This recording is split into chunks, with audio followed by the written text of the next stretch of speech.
So, if you've seen some of my prior videos, I've been getting into painting and I found this new appreciation for art. And art is one of those things that growing up, as someone who grew up pragmatic, I never thought art was something that I'll need. I thought like it was inferior to something like accounting or even philosophy or mathematics or chemistry, right? I just thought it was a inferior form of seeing the world. But as I got into painting, and I painted in the past before, but very casually, I want to get into it again. And I'll show you one of the paintings I've done recently, and it's not the best, but I am quite proud of it. It looks kind of unique, and I've learned many lessons from painting that I couldn't have otherwise, right? As someone who is pragmatic, I like to cut corners. I like to see results immediately. I like to see like an MVP, a minimum viable product, right? That's how you like to think as someone pragmatic. But art takes it slow because when you have to paint a canvas, you have to picture the full canvas at once. So if I have a lot of blue sky to paint and I have these black trees I need to paint as well. Initially, I started off with the black trees, but I realized when I was painting the sky, the blue and the black did not blend well because the black was eating the blue. If you blend black and blue, a lot of times it just stays black.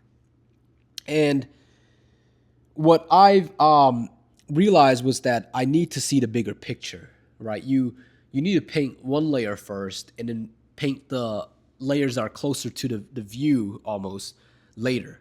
And that perspective gave me a lot of insight on life. I think in life I have the same flaws where I forget to paint the sky first. I try to do step two before step one, and I think that kind of hastefulness is not rewarding anymore in the position that I'm in. If you're young, I'm 24, so I think I'm still relatively young, but if you're 18, 16, 18 to 20, you have to make decisions quick, right? You have to pick your degree, you have to pick your majors, you have to pick your classes, you have to pick everything quick. Everything is within a couple months. But when you get older, decisions have a bigger shelf life, right? If you get married, that may be your wife forever. It may be your wife for a couple of decades. It may be your wife for the next year. So things have bigger, longer shelf lives when we get older, and I think this is a big lesson for me, and it was really a lot more insightful than I can even put into words in my mind, right? The next lesson I've learned from art is this ability to talk to our inner consciousness, but not talk to, but to be able to experience it.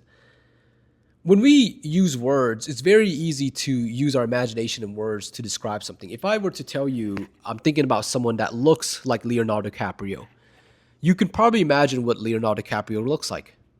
And for those of you that don't know, and I'm sure you do, it's The Wolf of Wall Street, The Great Gatsby. He's the guy that plays all of those. Um, Now, with pertaining to talking about like this figure, it's easy for you to imagine it. But when and I just got distracted, sorry. But when I look at a painting, um, you can't just describe it, right? If I were to describe it, you wouldn't think about this painting, right?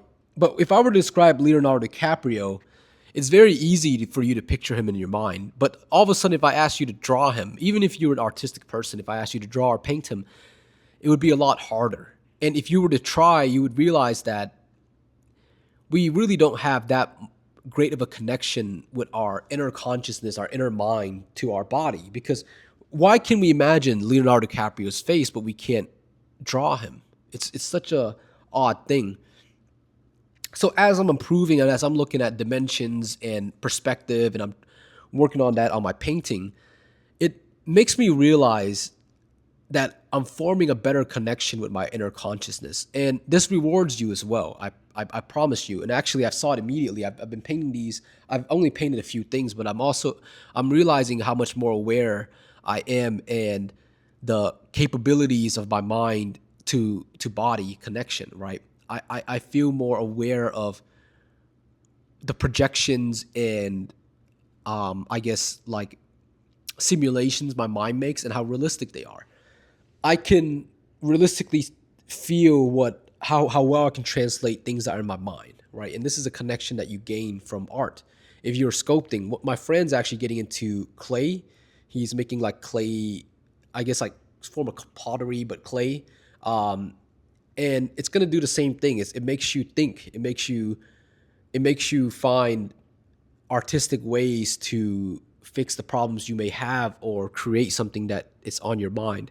And when you create something that's on your mind, you're going to find that it's a real challenge. I think it's because we've lost our connection to our inner consciousness. And once you connect with it, I think everything else makes sense.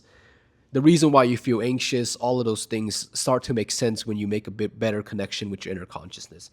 I don't want to sound too mystical. Once again, I'm very science driven and all of that. I'm sure you can tell from my prior videos you've been watching. I don't want to be too mystical, but this is all true. These are things that I feel. And even if they're placebo, I'll let it be placebo because I generally feel better by partaking in painting or art.